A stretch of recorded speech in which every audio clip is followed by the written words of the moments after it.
Balaji अमाईन्सने Chincholi MIDC Solapur येथील आपल्या unit 4 प्रकल्पामध्ये डायमिथाइल इथर उत्पादन प्रकल्प यशस्वीरित्या कार्यान्वित केला असून 20 मे 2026 पासून व्यावसायिक उत्पादनास प्रारंभ करण्यात आला आहे।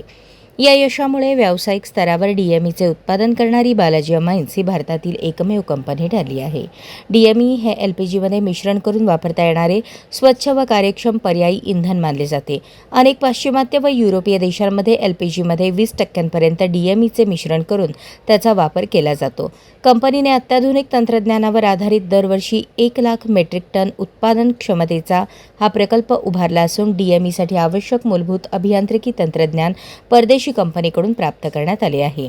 यावेळी बोलताना व्यवस्थापकीय संचालक D. राम रेड्डी यांनी सांगितले, हा प्रकल्प भारताच्या ऊर्जा आत्मनिर्भरतेच्या दिशेने टाकलेले महत्त्वपूर्ण पाऊल आहे। भारतासाठी DME उत्पादन पूर्णपणे नवीन असल्याने BISने नुकताच नवीन IS कोड प्रसिद्ध केला असून त्यानुसार LPGमध्ये 8% DME मिश्रण करू शकतो। सार्वजनिक क्षेत्रातील ऑइल मार्केटिंग कंपन्यांनी आता DME मिश्रण उपक्रम राबवण्यासाठी पुढाकार घ्यावा असेही त्यांनी नमूद केले। जागतिक ऊर्जा क्षेत्रातील वाढती अनिश्चितता लक्षात घेता पर्यायी इंधनांचा विकास ही काळाची गरज बनली असल्याचे त्यांनी सांगितले। DMEच्या वापरामुळे भारताची LPG आयातीवरील अवलंबित्व मोठ्या प्रमाणात कमी होऊन परकीय चलनाची बचत होण्यास मदत होईल असे त्यांनी स्पष्ट केले।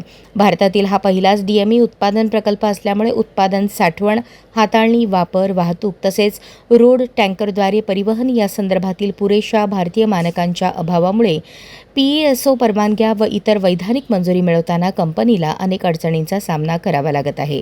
आंतरराष्ट्रीय मानकांचा संदर्भ घेऊन त्यांचे परीक्षण व पडताळणी करत आवश्यक मार्गदर्शक तत्त्वे तयार करण्याची प्रक्रिया वेळखाऊ ठरल्याचे त्यांनी सांगितले। या प्रकल्पाच्या उद्घाटन समारंभास पूर्णवेळ संचालक N. राजेश्वर रेड्डी, वरिष्ठ महाव्यवस्थापक गोविंद मेन्सेकेरे तसेच महाव्यवस्थापक विनय दुर्गम उपस्थित होते। नमस्कार। आज बालाजी अमाईन्स आमच्या प्लांटमध्ये डायमिथाइल इथर म्हणणारा एक नवीन प्रोडक्ट लॉन्च केलो आहे। हे प्रोडक्ट जे आहे LPG साठी पर्याय म्हणून वापरू शकतो आणि हे भारतातला पहिला प्रोजेक्ट आहे। आम्ही डेली 300 टन म्हणजे वर्षाला 1 लाख टनाचा कॅपॅसिटीचा हा प्लांट उभा केलेला आहे आणि येत्या काही दिवसाने याला मोठ्या सिलेंडर्समध्ये 500 किलो सिलेंडर्समध्ये कमर्शियल एस्टॅब्लिशमेंट जसं हॉटेल्स वगैरे जे आहेत त्यांना आम्ही ट्रायल म्हणून प्रत्येकाला देणार आहेत। समजा ते सक्सेस झाला त्यांना बल्क स्टोरेज करण्यासाठी आम्ही त्यांना मदत करू। त्यांना काही टेक्निकल इन्फॉर्मेशन पाहिजे असेल तर आमचं टीम जाऊन ते वापरण्यासाठी काय करता येईल हे करून आसपासच्या जिल्ह्यामध्ये सुरुवातीला आपण कमर्शियलसाठी देणार आहोत। हे तुमचा वेल्डिंगचा गॅस कटिंग, गॅस वेल्डिंग आणि कुकिंगचा म्हणजे कमर्शियल एस्टॅब्लिशमेंटमध्ये डोमेस्टिक एवढ्यासाठी मरत नाही।